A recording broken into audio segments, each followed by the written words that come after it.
John Air here with AintItCool.com, and Hasbro was nice enough to send me the new Star Trek Into Darkness Creo building set of the Enterprise. Let's open it up.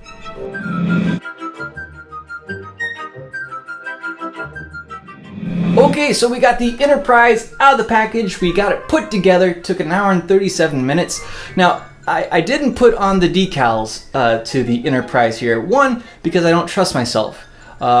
Two, it took a little bit of extra time. I don't have the steadiest hands. I'm no Bones McCoy when it comes to detail work, so I just left those off. So anywhere you think there should be a decal or any kind of artwork, that's my fault. Also, I had a few pieces left over, so I probably wasn't as careful putting this thing together. Then again, I was racing against the clock for no real reason, just to prove that I can build this in a decent amount of time.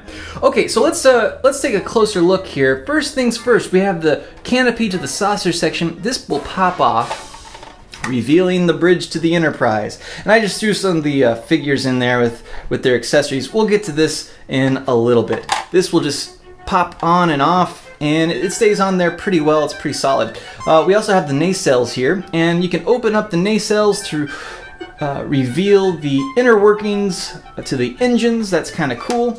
The other big thing we have going on here, this is an electric toy. On the bottom right here, there's a button. If you push the button, the lights to the dish and the nacelles will come on, and we are golden. Take your hand away from that button and it will power down in just a little bit here. It runs on AAA batteries.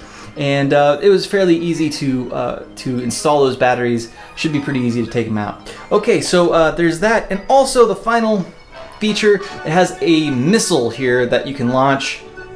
If you just do it right, there we go. We launched the missile. So everything works here really well. It has a good amount of heft to it, a good amount of weight. It was fairly easy to put together following the instructions. There were a couple hiccups along the way, not a big deal. We got through it no problem. But I really dig this. This is a lot of fun. I think this retails for about $60. And as far as a Creo set goes, that's not a bad deal when you compare that to the Lego building sets of the same stature. That's right about.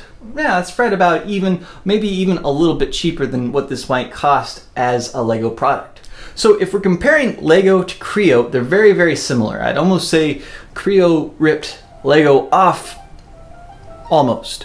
Okay, let's say that they did. The Lego guys are very similar in size, just about the same size. They both work in each other's building continuity, so you can put a Creo in a Lego set and a Lego guy in a Creo set, and they should work relatively well together. There's a little bit more movement when it comes to the Creo figures compared to the Lego figures. They have a little bit more articulation, which is nice. The plastic doesn't feel quite as strong as a Lego figure does. But that's okay. I think it's worth it for the extra articulation. Something else I really dig, they have little holes in the side of their legs where you can pin their accessories to their legs. So for instance, their phasers, you can pin those to the side of the leg, use it as a holster. Kind of works out really well. As far as the plastic quality goes, yeah, the Creo pieces, they feel a little bit cheaper, slightly more flimsy. For instance, when I have a couple of these guys put together and I need to tear them apart, you can kind of scrape a little bit of the plastic away, which it still works. Everything works out fine. I didn't break any pieces. They don't feel brittle, but it's just a slight step down from the plastic quality that you'll find in a Lego set. Now, the balance out to that, I'd say the Creo sets are slightly cheaper when it comes to the price point. So you're kind of getting what you pay for, but I think it's still a pretty good value.